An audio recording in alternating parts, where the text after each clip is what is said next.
Went to a new team, won a Super Bowl, which is exactly what Aaron Rodgers is attempting to do this year. And we'll see how it goes. Yeah, now many of you may not know my background. I have some Aztecian Mayan blood in my family, which by default makes me, I do have a good tan as well. Thank you. Wait till you see me next week. I'll be laying out all weekend. It does make me a believer in numerology. And I just did this very quickly. And Timmy, like you believe in numbers. You're wearing number 10 around your chain right now. So I think you'll appreciate what I'm saying here. Just very quickly, if I may, yeah? Yeah, may I? I'm very interested. You're going to do it anyway. Your name's on the wall. I appreciate that. I am 54 years old. The GOAT had to say about my handsome quarterback. Play the sound, and fingers crossed we hear it. Let's go. He's one of the great quarterbacks to ever play the game. So him going to a new place with a new opportunity to go out there and prove himself, I think he's going to do a great job. It's a tough division they're playing in. They've got the Patriots, they've got the Dolphins, they've got the Bills, who have been great. It's always tough to bet against Aaron Rodgers, too, because of how prolific he is as both a passer and he's a Super Bowl champion. So it's going to be a great division to watch. I'm mesmerized by Tom's eyes. I sit here and I can admit it. I'm transitioning to a man who loves another man's eyes right here on national TV. Everything he's saying is obviously accurate, and the beauty of him saying it is that he did the exact same thing Aaron is trying to do, find a team that's got all the talent in place and just needs you, a veteran quarterback with Super Bowl experience who can kind of teach them how to win, but also be not just a calming influence, a leader. Thing that where if you touch the quarterback, if you hit them, they come up to you and ask you what seat do you want, aisle or window, because they're going home. So we used to joke the guys and be like, yo, aisle or window, you better not touch this. So he's not Eli, you better not touch that thumb. They would be asking you aisle or window. That's the meal ticket right there. You don't mess with the meal ticket right there. Him just pump faking it. I mean, to be honest, your shot taking right now, no, frankly, is beneath you, Tim Hardaway. Yeah, no, it is. Yeah, it's like, how often did you do this? I'm just saying, he pump faking the 707. Well, it's his aisle or window. Yeah. It's also the same as people knowing the crossover's coming.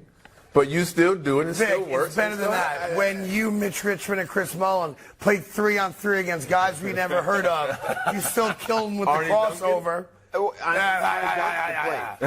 We played against Mario Alley, was good basketball. Oh, stop it. You stop. He won 3 championships. Yeah. He wasn't responsible for those championships. Yes, he was.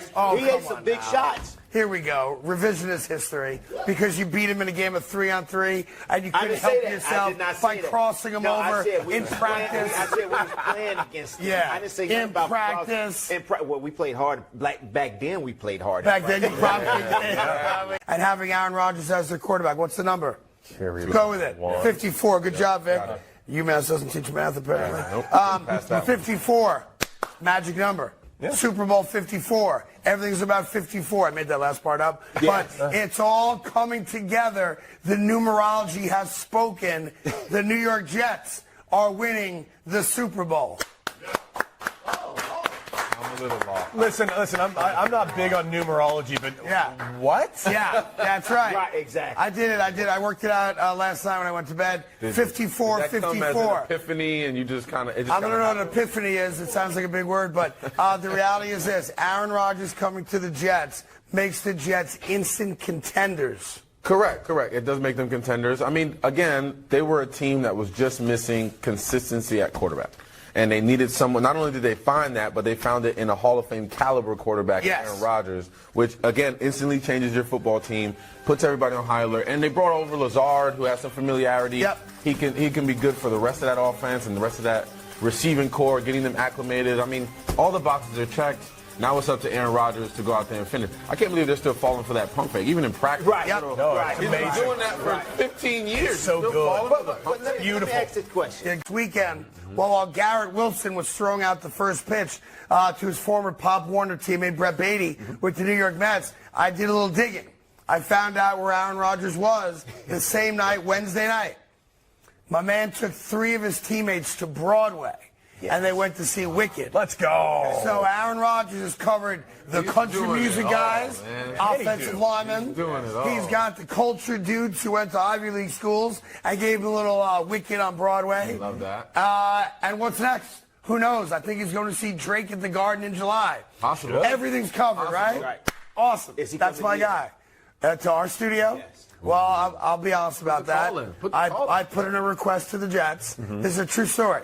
The New York Jets have asked me to go play golf because I'm a 3 handicap. You're not. With Robert Saleh, their head coach. Okay, And I'm going to play golf with Robert in the next couple of weeks. So I then came back and said, hey, doing a national show, I tell Robert to have a nice round of golf. Coming up with First in Football, we go around the league and starts in Dallas with Micah Parsons, as you might expect, right after this on FS1. Lead them to a place they've never been.